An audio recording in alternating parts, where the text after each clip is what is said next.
Ek wil jou vandag terugvat na 'n plek in die myn wat baie mynwerkers sal ken en as jy nie op 'n myn werk nie, het jy dalk al gehoor van hierdie ding. En dit is um en dit gaan oor refuge base. So verlede week is ek besig met 'n projek en ek is besig om gou 'n paar goedjies mekaar te sit om navorsing te doen om te kyk hoeveel refuge base het ek nodig op hierdie vlak sodat ons by ons eindbestemming uitkom. En terwyl ek dink aan hierdie ding toe nou verlede week en dink ek, Here, maar hoeveel refuge base is daar in my lewe wat ek nodig het om seker te maak dat dit life sustainable is sodat ek by my eindbestemming kan uitkom. En vandag, ek is nie 'n kenner van die myn nie en ek sê dit nou upfront vir jou, ek is nie 'n kenner van die myn nie. Ek werk daar en ek geniet dit verskriklik want dit is vir my interessant as ek sien hoe baie van hierdie goed in plek val. Maar partykeer kom die Here net deur 'n sekere dingetjie wil hy net vir jou sê, maar ek is nie gesê God, nie, ek is nog steeds in beheer. En selfs in die wêreldse dinge, in die dinge waar ons alledaagse dinge wat ons nie altyd aan dink nie, is daar party goeders wat regtig as jy mooi daaraan dink, dat dit direk met die Here gekoppel kan word. En vandag is daai een of verlede week dis nou daai een ding hierdie refuge by. Dis 'n veilige hawe, dis 'n plek van veiligheid waartoe ons kan gaan. Nie omdat dit gemaklik is nie, want dit is glad nie ongemaklik nie. Dis regtig 'n beknopte ou plekkie met 'n paar bankies. Daar is 'n toilet in, daar is vars lug in, daar's compressed air soos hulle dit noem is daarin. Daar's water wat daarin moet wees. Dis regtig nie 'n pak van gemak nie. Daar's nie kussings nie, daar is nie weet lekker geriewe om te weet dat as jy nou vir 'n sekere paar dae ondergrond vasgevang moet word, gaan jy nou lekker gemaklik kan wees. Dis glad nie 'n plek om gemak nie. Maar dit is 'n plek waartoe jy kan vlug. Dit is 'n plek waartoe jy kan gaan wat jou lewe gaan red. Wanneer daar 'n brand uitsteek, wanneer daar giftige gasse die lug vul, wanneer rook die tonnels ondeurdringbaar maak en wanneer lewe bedreig word, is dit die plek waartoe jy gaan. Interessant genoeg sê die Mine Health and Safety Act dat 'n refuge by life sustainable moet wees. En life sustainable, ek gaan nie eens probeer om dit regtig in Afrikaans te verduidelik nie. Ek dink jy verstaan waar dit gaan. Dit moet lewensonderhoudend wees, as ek nou so mooi kan stel in Afrikaans. En met ander woorde, as ek praat van 'n plek wat life sustainable moet wees, moet dit 'n plek wees en ek het gou vir my 'n paar notas gemaak. Dit moet 'n plek wees wat jou aan die lewe kan hou totdat daar redding kom. Dit hoef nie die gevaar onmiddellik weg te neem nie. Dit moet jou veilig hou totdat die gevaar weg is. En toe ek dink aan hierdie goed, toe besef ek, dit is presies wat die Here met Dawid gedoen het. Weet jy, baie keer dan dink ons aan hierdie goeters en dan sê, wow, light bulb. En ons sien dat toe Dawid vir Saul weggehardloop het. Op 'n stadium, as jy gaan kyk in 1 Samuel 22 hardloop Dawid na die spitdonk van Adullam toe. En dit is vir my net wow, 'n wow oomblik gewees. Ek besef dat hierdie spelonk Adullam was God se refuge by, daai life sustainable refuge by waartoe Dawid moes gevlug het. Is en God stuur Dawid nie direk na die paleis toe nie. En baie keer dan dink ons, maar God het jou geroep. God het jou uit lewe oor jou gespreek. Maar baie keer en ons gaan kyk na Josef se storie ook na.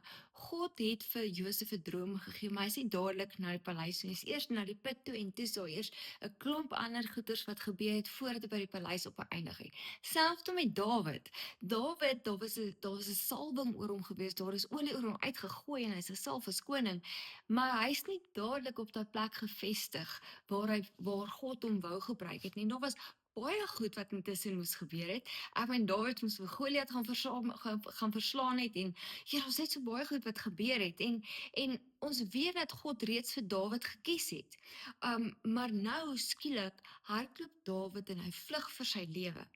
En as dit ek was, omdat ek weet God het my geroep en God het my gesalf om vir hom te werk, of dit is in die myn, of dit is op 'n besigheidsplek of op 'n besigheidsplatform, of dit is net tussen my kinders in my huis, of dit is in 'n bediening, maak nie saak waar dit is nie. God het jou reeds gekies om iets te gaan doen vir hom, maak nie saak hoe klein jy dink dit is nie.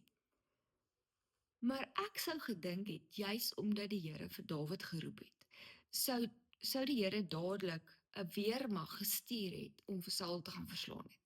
Ek sou dadelik gedink het dat die Here dadelik sy engele sou gestuur het om Dawid te gaan beskerm en hom uit daai gat uit te gaan ruk waar hy is en daai grot waar hy waar hy gaan wegkruip het.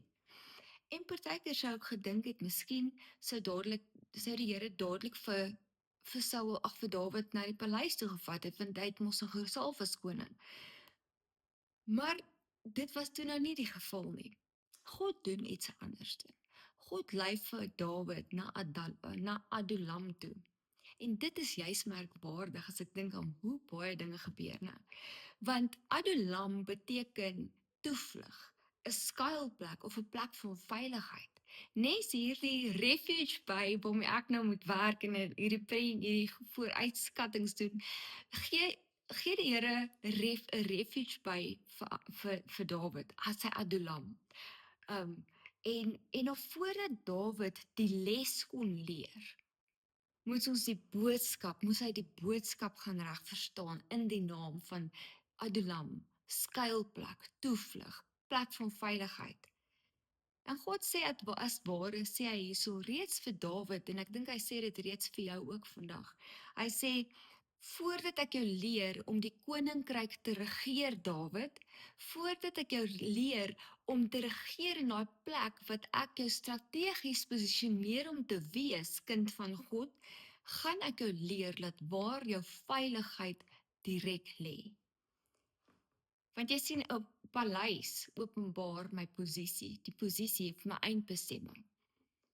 Maar Adulam openbaar my geloof. Dit is juist daar waar ek God vind en my geloof vind en weer versterk word. Kom ons gaan net gou 'n bietjie 'n tree terug en ons kyk wat maak 'n refuge by life sustainable. Wat sê die Mine Health and Safety Act? So ek het net soos ek nou gesê het, ek het net myself 'n paar notas gemaak en nou sê die kenners, dan jy het nie 'n klou waarvan jy praat nie. En toe ek hierdie goeders gaan lees, toe besef ek, sjoe, is dit nie presies wat God vandag vir my ook weer van vore wil kom lewe? Want partykeer ek vergeet dat daar ook 'n Adulam is. 'n plek van veiligheid waartoe God my wil lei. Die Mine Health and Safety Act sê, hy gee vir jou presies wat nodig is vir hierdie refuge by om 'n lewe te onderhou. Hy praat van, die eerste ding, praat hy van daar moet vars lug wees. Wanneer 'n mynwerker die refuge by ingaan, moet hy vars asem kan kry. Buite is die lug dalk giftig, dit is dalk vol rook, daar is gasse wat hang. En kyk wat sê Dawid van hierdie refuge by. Hy sê in Psalm 57 vers 1, hy sê, wees my genadig o God. In die skadu van die vleuels sal ek skuil totdat die onheil verby is. Is met God gee vars nuwe asem vir die siel wat voel hy's besig om te versmoor van vrees. Nommer 2, daar moet vars water wees, want water hou lewe mos aan die gang. Jesus sê, wie van hierdie water drink wat ek gee, sal in ewigheid nooit dors kry nie. Hoeveel keer het God nie vir Dawid se droë siel weer nuwe hoop gegee nie? Net soos wat God vandag ook weer vir jou hoop gee om te sê, maar ek is die lewende water, kom drink by my. Nommer 3, daar moet lig wees. 'n refuge by kan nie donker wees nie, want elke myn het sy donker plekke, maar 'n refuge by, so daai gang en die holliges mag hoe donker wees, maar daar moet 'n lig in die refuge by wees. En Jesus sê vandag vir jou eens weer, maar ek is die lig van die wêreld. En selfs wanneer Dawid nie lig sy uitkoms kon raak sien nie, kon hy steeds vir God sien wat daar by hom was. Nommer 4, daar moet kommunikasie wees, en ek dink hierdie is dalk een van die belangrikste dinge vir my. Jy sien, daar moet kommunikasie wees met dit wat op die oppervlak, met boogrond aan die gang is, sodat die mense wat boogrond moet ingryp onder, sodat hulle kan presies verstaan wat is die omstandighede waarin jy is, en ons weet, God weet presies wat die omstandighede wat jy is in, maar hulle moet direkte kommunikasie. Is daar enige iets wat lewe bedreig? Is daar miskien gasse wat deur die deure kom, en die deure moet geseël wees? weet al daai tipe van goed, wat is besig om daar te gebeur in daai plek. En so ook kom die Here en hy kom herinner my vandag, maar jy het nodig om meer tyd in gebed aan my te spandeer. En as jy's in daai refuge by wat ons leer, en ek praat nou nie van die ongrond refuge by nie, ek praat van jou Adulam. Dit is juist daar in daai grot, in daai donker plek, waar hy vir jou lig kom gee, waar hy jou leer om in gebed direk met hom te kan kommunikeer. Want die duiwel wil jou isoleer. Hy wil jou, weet jy's dalk nou voel jy's in daai donker hollage. Jy voel jy's op daai donker pad. En hy isoleer jou van kommunikasie, want dit is 'n feit. Sodra dit donker is en ons gevaar, dan voel ons geïsoleer. Ek meen daar's geen meer eensame plek as terwyl jy deur 'n donker tyd in jou lewe gaan en dit voel of jy alleen staan nie. Maar as jy sien waar God sê, terwyl die duiwel jou wil isoleer, kom ek en ek nooi jou om met my te kom praat. En as jy sien waar dit vir my sin maak as ek sien, maar die idee was nooit om vir Dawid te isoleer nie. Die idee was nooit om vir Dawid te probeer stil maak nie. Alhoewel die vyand hom probeer stil maak het, was dit nooit God se gedagte vir hom nie. Inteendeel, dit is juis in daai Adulam, daai refuge by, wat Dawid geleer het om opreg te bid. Ek kyk spesifiek na twee psalms, Psalm 57 en Psalm 142, wat regtig daai tye is wat Dawid in die grot in Adulam geskryf het, in daai spelonk geskryf het, wat seker van die mees kragtigste gebede geraak het wat hy geskryf het. Nommer 5. Dit moet beskerm teen giftige lug. Die refuge by, as jy 'n refuge by is, dan word geseël word, om elke dag getoets word dat hierdie refuge by geseël word. Sodat die giftige gasse nie kan inkom by die deure of by enige opening wat dalk al mag wees nie. Hoeveel giftige dinge probeer ons lewe te vergiftig? Wat ons harte probeer vul nie. Ons deel met vrees, ons deel met teleurstelling, ons deel met skuld, ons deel met verwerping, maar God kom juist daar in daai oomblik en hy kom sê, kom skuil by my.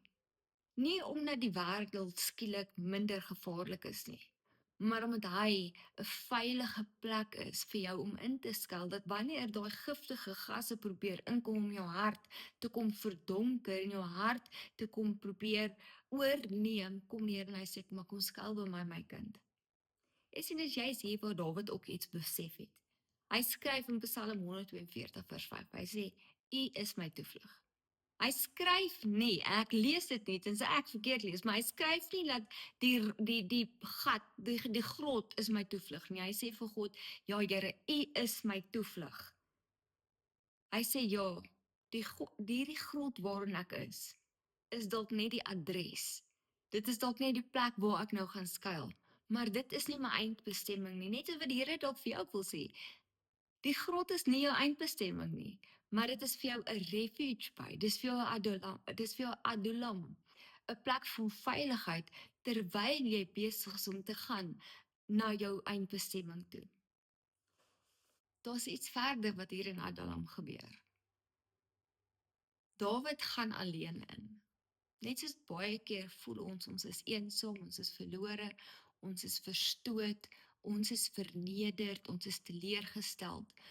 Kom ons by 'n plek wat ons voel, ons gaan alleen in daai skuilplek in. Alhoewel ons weet in ons kop iewers, God is daar by ons.